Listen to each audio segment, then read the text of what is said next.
Beware ye, the top 5 team heading into Fog Allen. Baylor has learned that lesson. Number 17, Kansas, handing second-ranked Baylor its first loss of the season, 71-58. David McCormick, 20 points in the Jayhawks win. Bill Self now running his record to 10-1 in home games against top 5 teams. Bears playing just their second game after that long COVID-19 layoff. You look at the road ahead, the Big 12's top-heavy now, and the Bears close out their season this week. You got 3 tough ones on the slate. You make a trip to Morgantown, face a top 10 West Virginia team, before closing out with home games against Oak State and Texas Tech. Now, all the games can be seen on the ESPN family of networks. It's time to get coached up on SportsCenter AM. Seth Greenberg is with us, and Coach Baylor is ready for February to be over. I mean, they played only 3 games this month after COVID-19 issues shut the program down. They were sluggish in the loss to Kansas, so how concerned should Scott Drew be about his team's rhythm right now? He's a head coach. He is concerned because all head coaches are concerned, but I don't think he's overly concerned. You're talking about a Baylor team that was absolutely destroyed by the virus. They didn't have contact tracing, all right? They had a good majority of the team with the virus. And teams that have come off that virus, I'll tell you one thing, they have really struggled. They've struggled defensively, they've struggled with their endurance and their ability to stay in the moment and compete for long periods of time.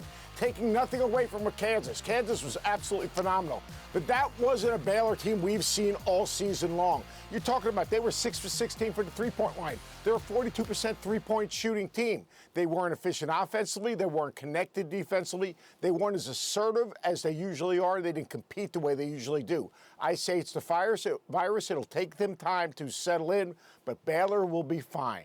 All right, the Big 12 tournament is just 10 days away. Let's get west, though, because after Baylor's loss last night, it's Gonzaga remaining the only unbeaten. Coach, is there anyone you think could beat this Bulldog squad?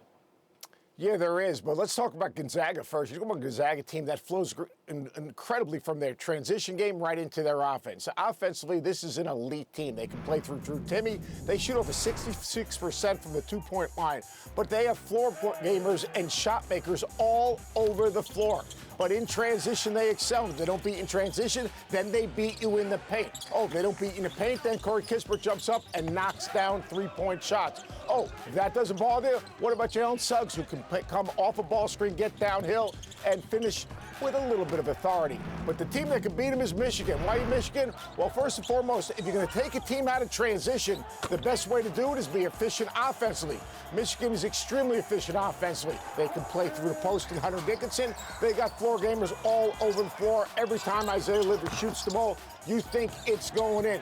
But then on the other end, defensively, they can keep you in front, and they can have a matchup for Kispert. When Kispert goes to 4 for Gonzaga, Franz Wagner is one of the best defenders in the country. He's a 6'9" hybrid forward. They have a matchup there. They can own the tempo of the game, play through the post.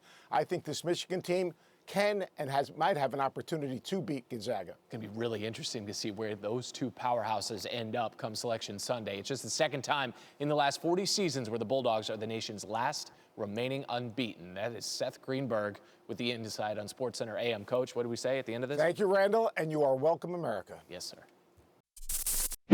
Thanks for watching ESPN on YouTube. For live streaming sports and premium content, subscribe to ESPN+.